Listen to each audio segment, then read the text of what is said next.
ఇక రెండో గొప్ప విషయం ఏంటంటే తెలంగాణ రాష్ట్రంలో కామారెడ్డి డిక్లరేషన్ ఏదైతే కాంగ్రెస్ పార్టీ నాయకుడు రాహుల్ గాంధీ గారు ప్రకటించారో దాని ప్రకారమే 42% రిజర్వేషన్ విద్యా ఉద్యోగాలు రాజకీయాల్లో స్థానిక సంస్థల్లో కల్పించాలనేటువంటి ఉద్దేశంతో రాష్ట్ర ప్రభుత్వం అసెంబ్లీలో బిల్లు పెట్టబోతున్నట్టుగా నిన్న డిప్యూటీ సీఎం బట్టి విక్రమార్క గారు ప్రకటించడం అది ఒక మంచి పరిణామం. అయితే ఇక్కడ గమనించాల్సినటువంటి అంశాలు కొన్ని ఉన్నాయి.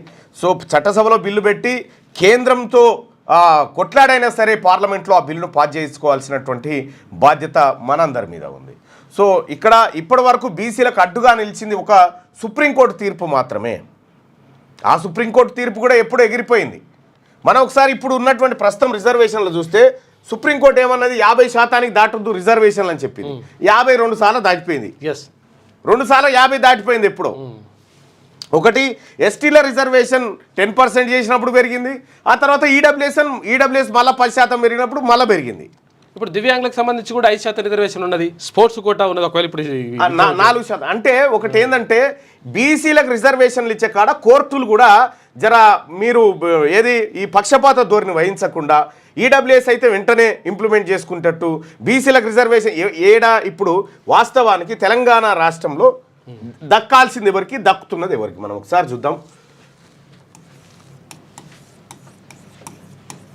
తెలంగాణలో రిజర్వేషన్లు చూద్దాం.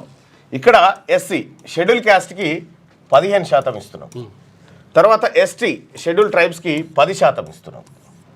ఓకే, 7.5 ఉంటే 10% చేస్తా ఉన్నాం. ఆ తర్వాత ఈడబ్ల్యూఎస్ 10% చేస్తున్నాం. ఆ తర్వాత బీసీ 20.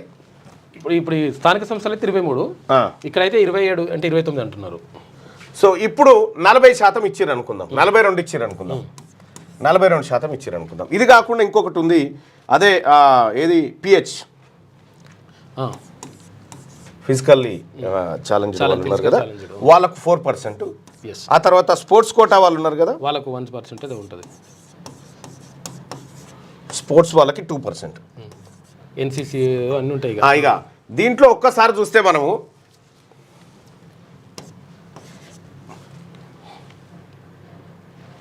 83% అంతే. ఇప్పటికీ 83% ఒకవేళ ఇది ఇచ్చినా కూడా. సో మరి ఇక్కడ ఈడబ్ల్యూఎస్ వీళ్ళు 6.98% ఉంటే వీళ్ళకి 10% ఇస్తున్నారు. వీళ్ళ జనాభా ప్రాతిపదికన వీళ్ళకి కరెక్టే ఉంది. వీళ్ళ జనాభా ప్రాతిపదికన 3% రావాలి. ఇక్కడ ఈ బీసీల జనాభా 61%. 61% ఉన్న వాళ్ళకి 42. ఈ పిఎస్ ఆ తర్వాత స్పోర్ట్స్ కోటా ఇది కరెక్ట్ ఇస్తున్నారు. మరి ఇప్పుడు మిగిలినటువంటి అన్యాయం జరుగుతుందో మిగిలినటువంటి 17%లో 17%కి 17% బీసీలకు ఇచ్చి ఇంకొక 2 తక్కువ పడతాయి మళ్ళా అట్లా. అంటే ఇప్పుడు జనరల్లో ఉన్నాయన్నీ కేవలం బీసీలే, జనరల్ కోటాలో ఉన్నాయన్నీ కంప్లీట్గా ఇప్పుడు ఎవరి పావు షేర్ వాళ్ళకి పంచిన తర్వాత లొల్లేంది. ఇంకా ఈడబ్ల్యూఎస్ వాళ్ళది ఈడబ్ల్యూఎస్ పోతుంది కదా. ఇప్పుడు ఈడబ్ల్యూఎస్లో 6.98 ఉన్నటువంటి వాళ్ళకి 10% ఇచ్చారంటే ఈ బీసీలకు సంబంధించినటువంటి ఈ 3 ఈడుంది అంతే. బీసీలకు సంబంధించినటువంటి 3% ఈడబ్ల్యూఎస్ వాళ్ళు తింటా ఉన్నారు.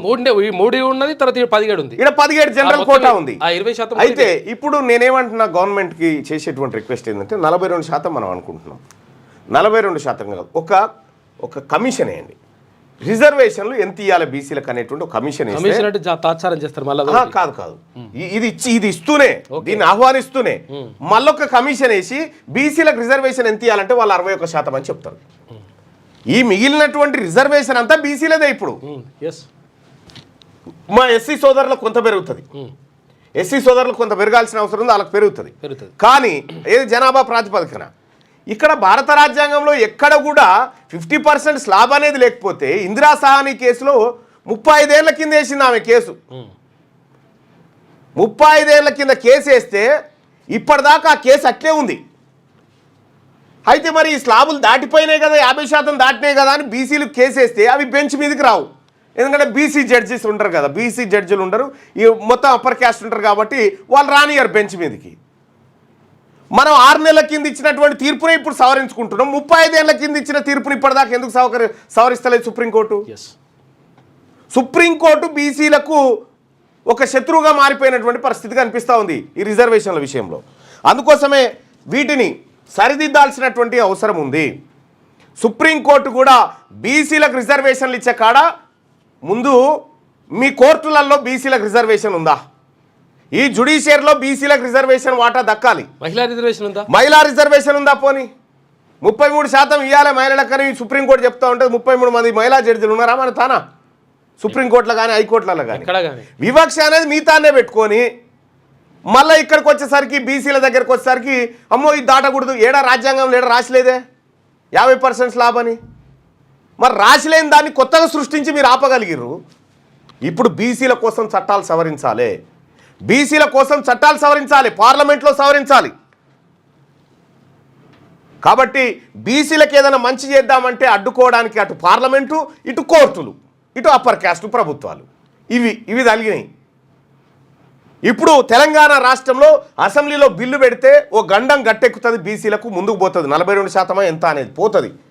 పోయిన తర్వాత పార్లమెంట్లో ఈ తెలంగాణ రాష్ట్రంలో ఉన్నటువంటి అన్ని పార్టీలు ఇప్పటిదాకా నిన్న మొన్న బీసీల మీద గౌరవాలు గార్చినాయి కదా, అన్ని పార్టీలు అఖిలపక్షంగా ప్రధానమంత్రిని కలిసి ఈ 42% బిల్లు పెట్టించాలా. భారతీయ జనతా పార్టీ ఆ బిల్లు పెట్టకపోతే అప్పుడు చూద్దాం భారతీయ జనతా పార్టీ అలాగే దెబ్బ పడుతుంది.